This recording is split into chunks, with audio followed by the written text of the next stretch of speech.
kita, bertemu lagi podcast kita Pas Kali Bah. Program Asik Siniar Kenali Perubahan. Yes. Kalau episode sebelumnya ada bapak-bapak ya, untuk episode kali ini kita mau narasumbernya perempuan dulu ya. Perempuan muda, cantik, berbakat. Penasaran nggak ya? Kita spill dulu pakai pantun, boleh kan? Oke. Hobinya membuat rumus sampai pagi. Alhasil lulusannya dari Kak Ulufen. Inilah dia, Ayu Ningtyas, asal Tebing Tinggi. Orangnya cantik dan beken. Jadi penasaran, kita suruh aja langsung orangnya perkenalan ya. Silakan. Halo, apa kabar Kak Dija? Sehat. Halo warga Tebing Tinggi. Tebing Tinggi kebanyakan nonton nih kayaknya. Hanya nonton, harus banyak nonton Tebing Tinggi. Boleh perkenalan nama, hobi. Oh iya, panjang dong. Jangan lupa nomor rekening ya kan. Ada transfer di sini ya. Oke, siap. Di sini yang ngirim-ngirim apa gitu kan ya, kantor. Silakan. Namanya dari nama dulu ya. Nama saya Ayu Ningtyas, biasa dipanggil Tias. Dari Tebing Tinggi, benar. Dan baru bergabung di BPS Sumatera Utara sekitar 2 bulan. Baru 2 bulan Baru ya. 2 bulan. Newbie. Butuh bimbingan. Terus langsung kesini ya, pindah ya. 1 tahun dulu, hampir setahun di Tebing. Jadi setahun di Tebing, baru pindah ke BPS Provinsi Sumut. Di Tebing makanannya apa yang enak? Wah, banyak sih. Harus coba. Ada lemang, ada roti kacang, lontong paginya juga enak. Jangan lupa dikirim-kirim ya yang denger ini ya. Warga Tebing. Warga Tebing. Hari ini kita mau ngobrolin apa sih sebenarnya, Tias? Oh, monggo, kakak maunya apa? Anda minta, saya sedia. Mana kalau kita ngobrolin tentang apa tuh yang lagi booming sekarang? Booming ya. Boom, gitu. Di statistikan ya pastinya itu, yaitu sample area estimation ya.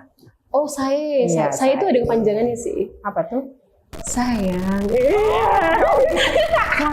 Enggak ada yang saya itu small area estimation ya benar. Bisa nggak menjelaskan ke kawan kita tapi pakai yang sederhana, yang gampang? Iya, kita ngobrol asik aja ya. Kan small area estimation itu kalau diartiin smallnya kecil.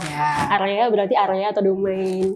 Estimation berarti estimasi. Berarti small area estimation estimasi untuk area kecil gitu. Area kecil. Nah, area kecil tuh yang gimana gitu? Apakah area kecil tuh harus yang geografisnya kecil, kilometernya atau gimana? Atau penduduknya yang agak dikit. Nah, ternyata dalam saya area kecil tuh nggak sebatas itu. Nah, jadi kan pada intinya sih kita di orang statistik ya Kak, kita kepengen tuh gimana caranya ngetahui suatu keadaan gitu kan ya. Dan kadang-kala kita tuh nggak bisa ngedata seluruh elemen di dalam suatu wilayah gitu ya. Karena makan waktu, tenaganya butuh banyak, energi butuh banyak. Jadi kita ambil sampel. Nah, jadi small area estimation, smallnya ini maksudnya adalah area-area yang sampelnya itu dikit. Oh, karena smallnya itu sampel dikit ya. Sehingga akurasinya tuh nggak bisa begitu bagus. Sehingga kesimpulan yang kita ambil pada saat kita melakukan survei di area tersebut, saking dikitnya, kesimpulan yang diambil tuh nggak bisa dipercaya. Atau bahasa kerennya nggak reliable gitu ya. Nggak bisa digunain lah ya. Jadi small area estimation tuh nggak sebatas ke areanya yang kecil, tapi lebih fokus ke di mana saja yang penting sampelnya kecil. Oh gitu. Nah, bahkan provinsi itu bisa jadi area kecil. Kalau sampelnya kecil ya. Yes, untuk survei-survei yang skalanya nasional, yang kita kepengen ngelihat sesuatu di level Indonesia gitu ya, atau level dunia gitu. Ketika ditengok ke level provinsi, ternyata dikit sampelnya. Nah, bisa, bahkan provinsi bisa jadi area kecil gitu. Jadi untuk sampel kecil kita bisa pakai nih saya itu. Betul. Ya. Jadi karena tadi akurasi yang nggak oke, si saya ini hadirlah gitu kan untuk gimana caranya menggunakan teknik-teknik statistik dikombokan sama hasil survei yang tadi itu juga udah dijalanin, digabungin supaya akurasinya meningkat sehingga kesimpulan lebih bagus, lebih jadi bisa data terpercaya. yang dipakai itu data survei juga ya. Benar. Ada dipakai juga. Metode saya bisa lah diestimate tuh yang level kecil. Benar. Ya level kecil ini unik sih. Bahkan jenis kelamin bisa level kecil loh Kak. Iya, misalnya kita meneliti sesuatu indeks atau suatu persentase sebuah kejadian gitu ya. Tapi kita nggak memandang jenis kelamin gitu. Misalnya kejadian apa ya? Tingkat perceraian misalnya gitu ya. Tingkat perceraian atau tingkat apa gitulah ya di seluruh penduduk. Nah, ketika kita mau melihat level laki-laki atau perempuan aja ternyata nggak akurat. Nah, laki-laki dan perempuan ini bisa jadi area kecil juga gitu. Jadi area kecil itu nggak mesti administratif ya, nggak mesti provinsi, kabupaten. Bisa apa saja Bisa ya. apa aja, subdomain yang intinya sampelnya kecil sehingga akurasinya nggak mencukupi, dan hadirlah si saya ini supaya memperbaiki akurasinya. Kenapa dia bisa akurasinya lebih baik itu saya ini ya? Pertanyaan berat ya. Nah, Berat sekali ya bayang Kak dia Dija. jadi akurasinya jadi lebih bagus ya. Iya. Ada apa sih di balik Ada ini apa di saya? dalamnya gitu. Kalau kita masak tuh supaya lebih enak kan tentu ditambah bumbu-bumbu ya. Iya, nah bumbu cinta si saya gitu ya. sehingga dia bisa dipakai. Iya, si saya ini juga punya bumbu-bumbu. Jadi saya ini ibarat kayak wajan yang nyatuin semua bumbu-bumbu itu. Jadi saya ini akurat menciptakan suatu makanan yang lebih enak, data yang lebih akurat karena dia mengkombokan tadi itu menggabungkan data yang dari survei yang sampelnya kecil tadi itu ditambah dengan bahasa kerennya auxiliary variables gitu lah ya. Dengan variabel tambahan. Dikombinasikan sama variabel-variabel tambahan. Ada nggak contoh sedikit? Nah, contohnya gini. Misalnya kita mau tahu ya berapa persentase penduduk yang suka bakso nih di Helvetia, Medan, daerah sekitar kantor BPS-nya asrama kan. Mungkin kalau misalnya kita jalanin survei se-Medan, mungkin yang dari Helvetia dikit kan, jadinya kan Helvetia area kecil nih.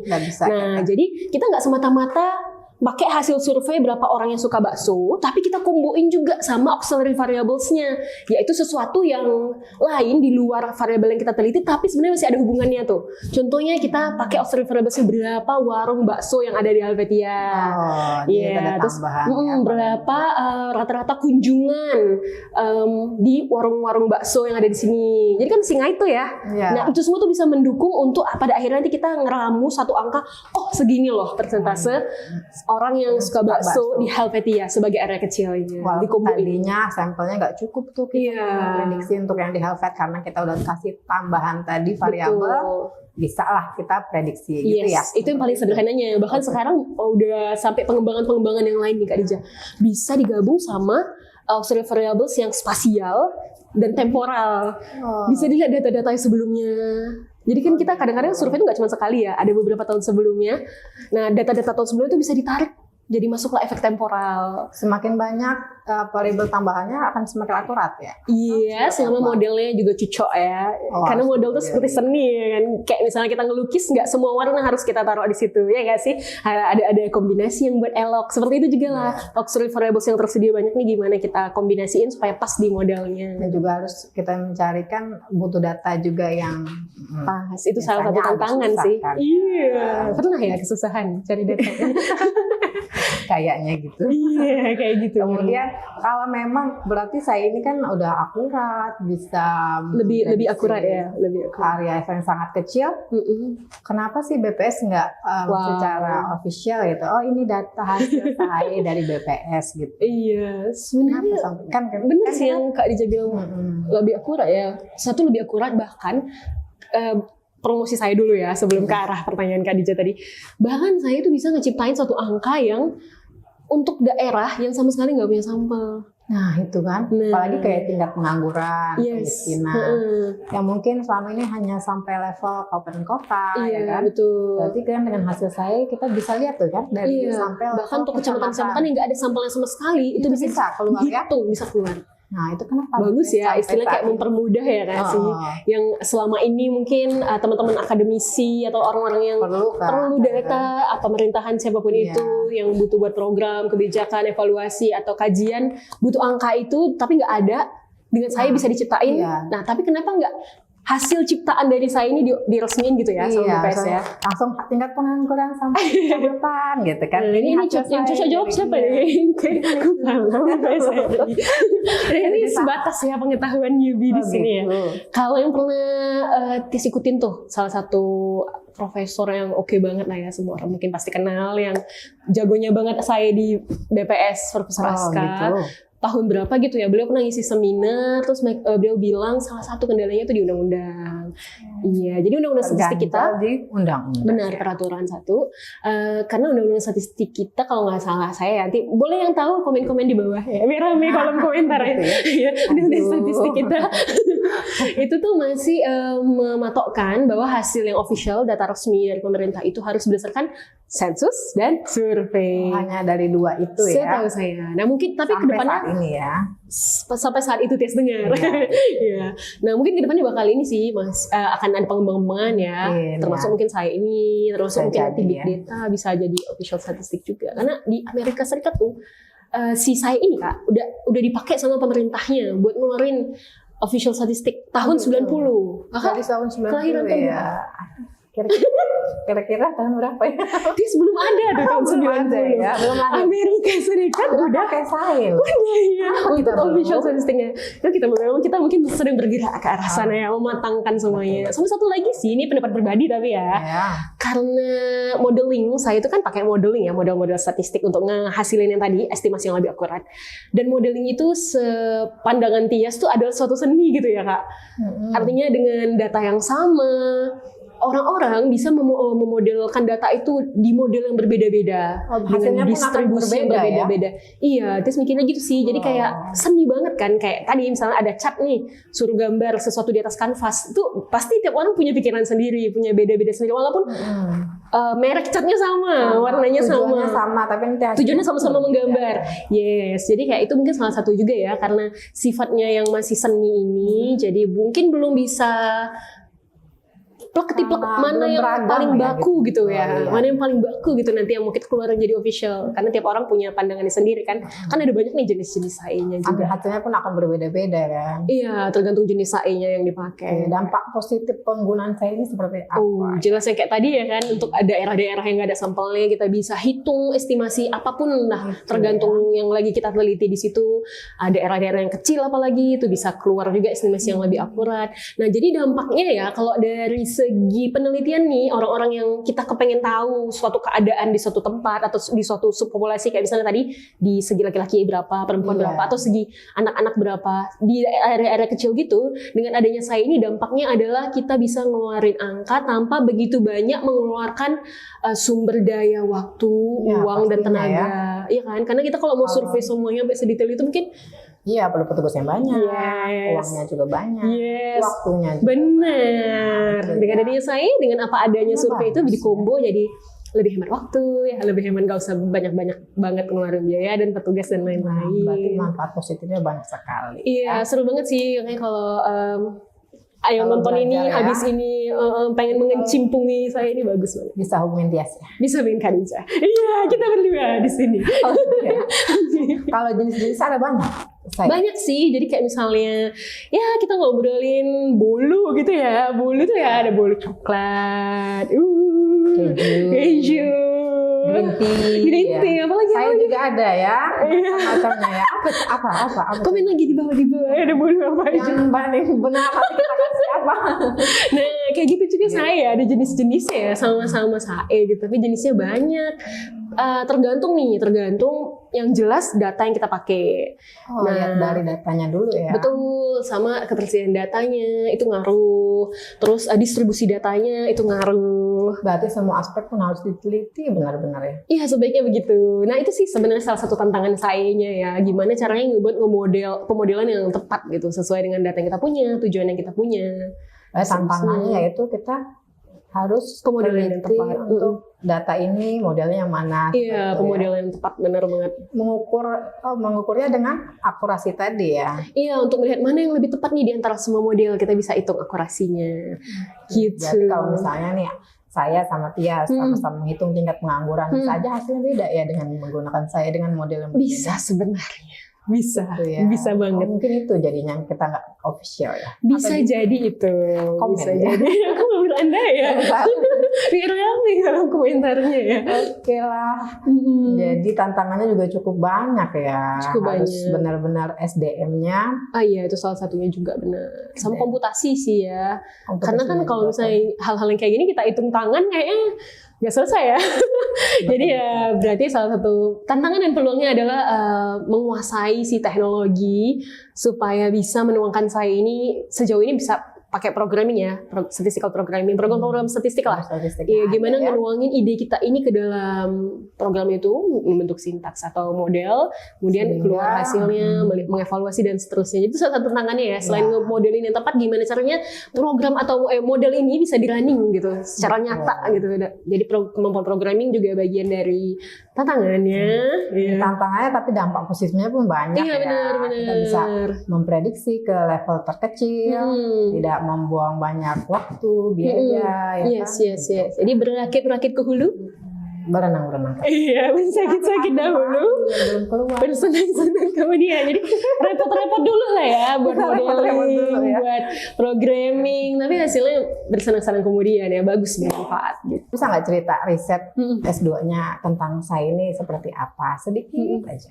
Jadi mulainya tuh sebagai orang daerah ya. Waktu itu kan kerja di BPS Tebing Tinggi ya, dan menghadapi langsung tuh pemda-pemda yang datang ke kantor. Mereka tuh tiap tahun kan Kak butuh ini ya, evaluasi kegiatan, butuh ngerancang program. Mereka minta data ke kantor, yang mana level datanya itu mereka minta di level kecamatan dan kelurahan. Data-data yang sebenarnya kita punya, tapi kita nggak ada di level kecamatan dan kelurahannya. Kita punya tapi cuma sampai level itu tuh tebing tinggi ya, kabupaten. Nah, jadi Pak segini Pak datanya untuk setebing tinggi ini sekian persen. Mereka maunya level kecamatan, di kecamatan ini berapa? Kalau kamu punya tebing tinggi, harusnya bisa dong ngasih tahu info ke kami.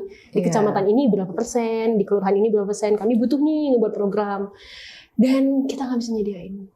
Sayang sekali. Sedih banget ya. Jadi kayak waktu itu kayak mana ya, sebagai orang daerah yang kerja ya, survei, dikasih deadline, dimonitoring, dengan kerjaan-kerjaan kayak gitu, ternyata yang udah kita susah payah gitu ya. Mereka merasa data kita nggak bisa mereka pakai. Itu kan kayak mana ya? Kita kayak udah kerja keras, kita suguhin dan mereka nggak puas. Nggak itu kan lengkap gitu ya. Iya, ada rasa gimana gitu ya. Nah itu sih sebenarnya awal mulanya kepengen gimana caranya nyediain data yang mereka minta itu. Lanjutlah berangkat kuliah, kemudian kita susun tesisnya tentang si saya itu, dan kaitannya waktu itu kebetulan banget tentang kemiskinan ya yang diminta. Sebenarnya udah banyak sih. Ini data yang ini ya, data kemiskinan favorit sih, tapi udah banyak lah ya, udah pasti ada yang lebih jago dari ini ya. Waktu itu jadi dari data kemiskinan itu tes kepengen ngelihat sayanya gimana di level area kecil yang tadi nggak ada, di bawah level kabupaten lah, di kecamatannya gimana. Sebenarnya bisa sih sampai kelurahan juga, kelurahan atau desa juga bisa harusnya.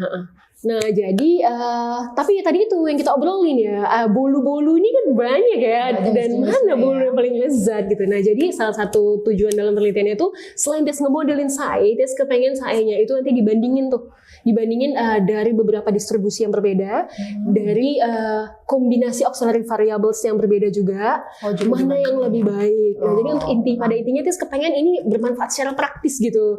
Jadi setelah ini datanya Tias ambil dari BPS yang kita punya selama ini di level kabupaten, dimasukin ke saya, dibandingin mana yang paling terbaik, kalau bisa tuh langsung dipakai gitu. Nah tapi ini ya salah satu juga yang penting sebelum kita ngerilis hasil saya itu Kak Dija, benchmarking namanya. Apa tuh? Betul, benchmarking tuh kayak gimana kita ngontrol supaya agregasi di level agregat itu tetap sama brand nggak tuh? Jadi intinya gini nih, BPS tuh kan kita harus ini menyederhanakan bahasanya. Jadi gini, BPS kan udah punya nih level kabupaten kota ya.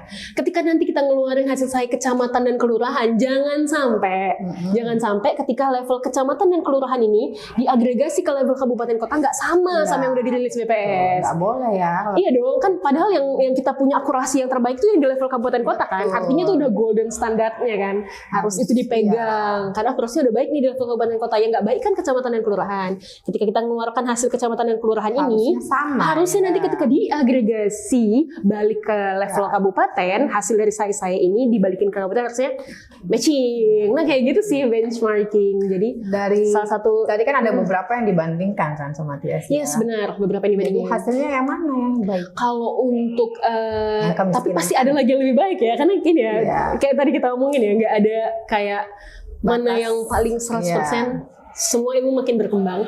Yang tes temuin itu semakin ditambahin efek spasial makin bagus. Jadi bukan sekedar kita pakai variabel-variabel lain buat ngebantu kita ngeduga kemiskinan, tapi masukin juga efek spasial nih, tetangga-tetangganya. Karena kayak gini nih, kalau misalnya kita lihat kota maju tuh ya Kak, kayak Jakarta gitu. Itu sekitarnya paling enggak maju juga nggak sih? Berdampak ya. Iya, pasti sekitarnya ada tuh kan. Yes, kayak gitu. Jadi ini efek tetangganya, efek spasialnya dimasukin harusnya itu lebih baik. Itu yang mempengaruhi akurasi Supaya lebih baik. Nah, selain itu juga distribusi yang dipilih itu harus pas gitu. Nah, jadi kan segala hal di dunia ini ibaratnya ada sunatullahnya ya, apa ya? Ada distribusinya tuh kalau di statistik tuh, ada peluangnya terjadinya secara umum seperti ini. Nah, si data kemiskinan itu sebenarnya bisa dipakai distribusi normal, distribusi beta.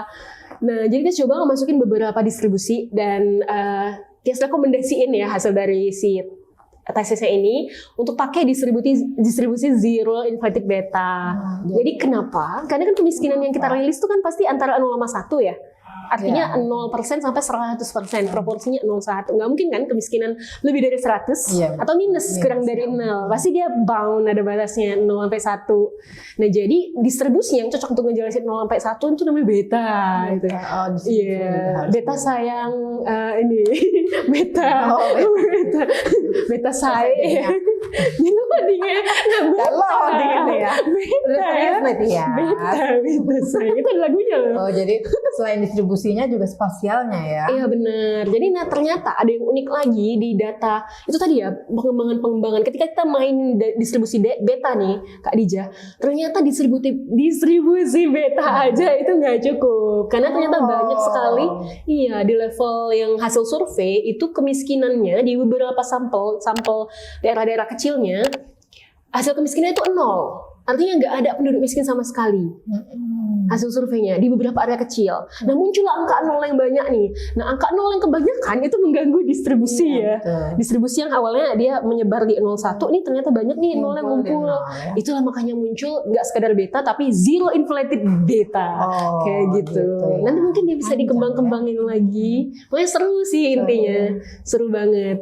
Masih banyak pengembangan lainnya. Bahkan mungkin Kak Dija untuk nextnya kalau mau ngembangin masukin big datanya boleh. Benchmarking juga metodenya macam-macam, banyak lah gitu.